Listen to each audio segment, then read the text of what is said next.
अस्सलाम वालेकुम स्टूडेंट। आज की इस वीडियो में हम बात करने के लिए जा रहे हैं यूनिट नंबर 5 के शॉर्ट क्वेश्चन 5.2, 5.3, 5.4, 5.5 एंड 5.6। तो इसमें स्टार्ट करते हैं। सबसे पहला क्वेश्चन है 5.2। तो 5.2 में वो ये पूछ रहा है कि what is force of gravitation. What is force of gravitation. वो कहता है फोर्स, एक हमने पढ़ा लॉ ऑफ ग्रेविटेशन, वो कहता है फोर्स ऑफ ग्रेविटेशन क्या होता है। अच्छा देखिए दुनिया में पूरे यूनिवर्स में जितने ऑब्जेक्ट है ना, उनके दरमियान में एक फोर्स पाई जाती है। ठीक है, हम इसको कहेंगे अ फोर्स ऑफ अट्रैक्शन। एक फोर्स ऑफ अट्रैक्शन एग्जिस्ट करती है between every message of universe. ठीक है, यूनिवर्स में जितने भी मैसेज होते हैं ना, उनके दरमियान में एक फोर्स ऑफ अट्रैक्शन एग्जिस्ट करती है। जितने मैस आपको नजर आ रहे हैं, मैस मतलब जो चीज नजर आ रही है आपको, मुझे मार्कर नजर आ रहा है, दिस इज अ मैस। मुझे आप नजर आ रहा है, दिस इज अ मैस। मैं आपको नजर आ रहा हूं, दिस इज अ मैस। जो चीज नजर आ रही है सारे एक मैस है, उसमें मैस है तो वो नजर आ रहा है। वो अगर जितने भी मटेरियल हैं, जितने भी मैसेज हैं, उनके दरमियान में एक फोर्स पाई जाती है। और हमेशा याद रखिए ये फोर्स अट्रैक्शन की होती है, रिपल्जन की नहीं होती। और इसी फोर्स को नाम दिया गया force of gravity. This force is called force of gravity। ठीक हो गया, इसी फोर्स का नाम दिया गया कि ये फोर्स ऑफ ग्रेविटी है। क्लियर, चलिए इसके बाद है 5.2। 5.2 क्वेश्चन, 5.2 क्वेश्चन वो कह रहा है, वो कहता है कि डू यू अट्रैक्ट अर्थ और अर्थ अट्रैक्ट यू। वो कह रहा है कि क्या आप अर्थ को अट्रैक्ट करते हैं या अर्थ आपको अट्रैक्ट करती है। देखिए क्वेश्चन ये है, सपोज ये हमारे पास अर्थ है और ये आप खड़े हुए, ठीक है, ये आप है, वो अर्थ है। वो कह रहा बताएं आप अर्थ को अट्रैक्ट करेंगे या अर्थ आपको अट्रैक्ट करेगी। वो ये पूछ रहा है।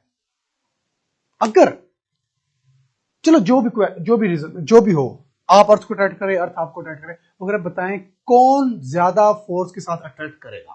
क्वेश्चन ये है, दो पार्ट है, इन दोनों में से कौन अट्रैक्ट करेगा, क्या दोनों अट्रैक्ट करेंगे दूसरे को, और कौन ज्यादा फोर्स से अट्रैक्ट करेगा। देखिए एक चीज याद रखें, अभी हमने पढ़ा है कि फोर्स ऑफ ग्रेविटेशन होता है, फोर्स ऑफ ग्रेविटी होती है कि यूनिवर्स में जितने भी मैस हैं तमाम के तमाम एक दूसरे को अपनी तरफ अट्रैक्ट करते हैं। ठीक है, सब में फोर्स ऑफ अट्रैक्शन मौजूद होती है। फर्क इतना होता है, किसी की फोर्स ऑफ अट्रैक्शन ज्यादा होती है, किसी की फोर्स ऑफ अट्रैक्शन कम होती है। जो डोमिनेट आ जाए वो हमें फील होती है, बाकी हम कहते हैं वो अट्रैक्ट नहीं करता, लेकिन एक्चुअली अट्रैक्शन सब में होती है। तो इसलिए हम कहेंगे बोथ, वी बोथ, बोथ मतलब earth and we attract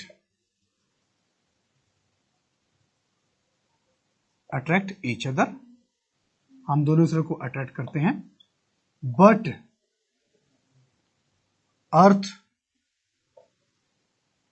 attract with large force. ठीक है, विद लार्ज फोर्स। लेकिन जो अर्थ होगी वो हमेशा लार्ज फोर्स अट्रैक्ट करेगी। क्यों? क्योंकि because earth has large mass. Earth का जो मैस होता है वो लार्ज होता है। ठीक है, रिपीट कर देता हूं कि दोनों दूसरे को अट्रैक्ट करेंगे दूसरे की तरफ। आप अर्थ को अट्रैक्ट करेंगे, अर्थ आपको अट्रैक्ट करेगी। लेकिन क्योंकि आपका मैस बहुत कम है और अर्थ का मैस बहुत ज्यादा लार्ज मैस है, इसी वजह से जो फोर्स होगी अर्थ की वो ज्यादा डोमिनेट होगी, वो ज्यादा फील होगी। इसीलिए आप अर्थ की तरफ अट्रैक्ट होंगे, अर्थ आपसे अट्रैक्ट नहीं होगी। लेकिन आप भी अर्थ को अट्रैक्ट कर रहे हैं, लेकिन आपकी फोर्स चूंकि कम है, आपका मैस कम है, इसलिए आपकी फोर्स जो है वो फील नहीं होगी।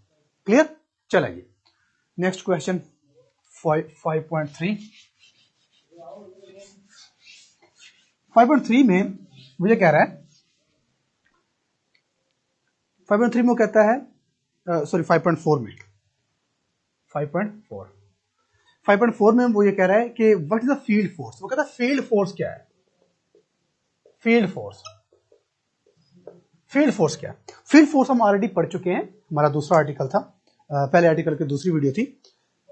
फील्ड फोर्स क्या होती है? फील्ड फोर्स, देखिए जो फील्ड फोर्स होती है ये एक नॉन कॉन्टैक्टिंग फोर्स होती है, non contacting force whether the body move upwards or downwards,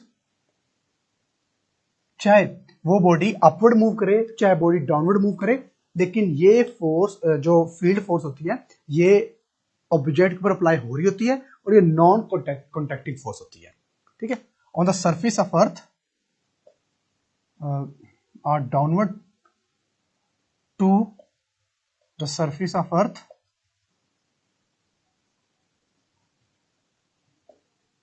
this force is called field force। ठीक हो गया? तो फोर्स को हम फील्ड फोर्स का नाम देते हैं क्योंकि नॉन कॉन्टैक्टिंग फोर्स होती है, चाहे ऑब्जेक्ट अपवर्ड मूव कर रहा हो चाहे ऑब्जेक्ट डाउनवर्ड मूव कर रहा हो। ठीक है, चले उसके बाद हमारे पास है 5.5 में मुझे कह रहा है कि देखें जो ग्रेविटी का फार्मूला है, जो ग्रेविटी का कॉन्सेप्ट है वो हमें दिया है सर आइजैक न्यूटन ने। ठीक है, अब 5.5 में वो ये कह रहा है कि जो आइजैक न्यूटन से पहले साइंटिस्ट हो चुके हैं उन्होंने ये आइडिया हमें क्यों नहीं दिया?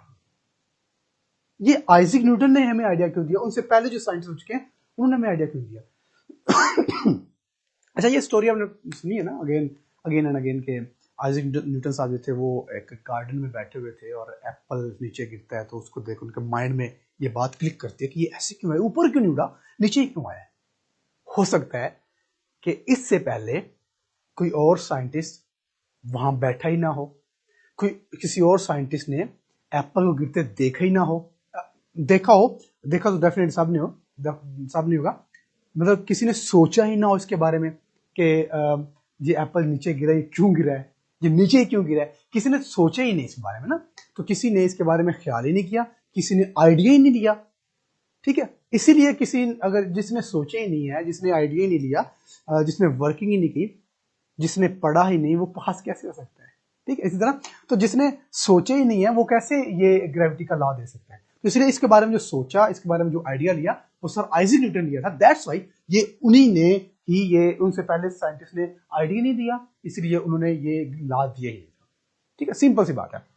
नेक्स्ट वो कह रहा है जी 5.6 में कह रहा है, वो कहता है जो ग्रेविटेशनल फोर्स होती है वो फील्ड फोर्स होती है। क्यों? 5.6 वो कहता है जो ग्रेविटेशनल फोर्स होती है वो फील्ड फोर्स है।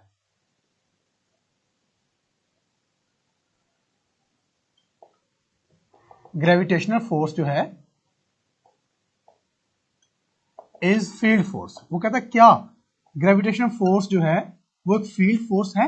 बिल्कुल हम कह सकते हैं, क्योंकि जो ग्रेविटेशनल फोर्स है ना वो सिर्फ मैस के प्रोडक्ट पर डिपेंड नहीं करती, because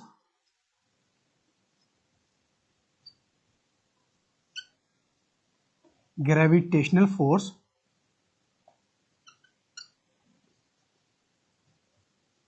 do not depend only on product of mass but also on distance between masses, बल्कि ये मैसेज पर भी डिपेंड करते हैं, चाहे वो मैस अपवर्ड मूव कर रहा हो चाहे वो मैस डाउनवर्ड मूव कर रहा हो, वो जैसे भी मैस मूव कर रहा हो तो ये उन पर भी डिपेंड करती है। इसकी एग्जांपल हम यूं ले लेते हैं कि देखिए हमारे पास ये अर्थ है, ठीक है, ये हमारे पास अर्थ है। अब अगर जब तक ये उसका रीजन है अर्थ का, सपोज कर लेते हैं, जब तक ऑब्जेक्ट अर्थ के रीजन के अंदर है तब तक अर्थ उस पर फोर्स अप्लाई करेगी, तब तक, क्योंकि फील्ड फोर्स है, ये फील्ड के अंदर है, तब तक ग्रेविटी की फोर्स पर एक्ट करती रहेगी। अगर कोई ऑब्जेक्ट इस रीजन से बाहर चला जाएगा तो अब जो फोर्स होगी वो इस पर एक्ट नहीं करेगी। इसलिए हम कहते हैं कि जो फोर्स, जो ग्रेविटी की फोर्स होती है वो फील्ड फोर्स भी होती है। क्यों? क्योंकि जब तक ऑब्जेक्ट फील्ड के अंदर है तब तक उसके ऊपर ग्रेविटी की फोर्स है, और जब ऑब्जेक्ट फील्ड से बाहर चला जाएगा तब उसके ऊपर ग्रेविटी की फोर्स भी खत्म हो जाएगी, फिनिश हो जाएगी। ठीक हो गया? तो ये थे हमारे आज के 4.2, 3, 4, 5 और 6 शॉर्ट क्वेश्चन। अगर इससे इनसे रेलिवेंट कोई क्वेश्चन हो तो आप पूछ सकते हैं।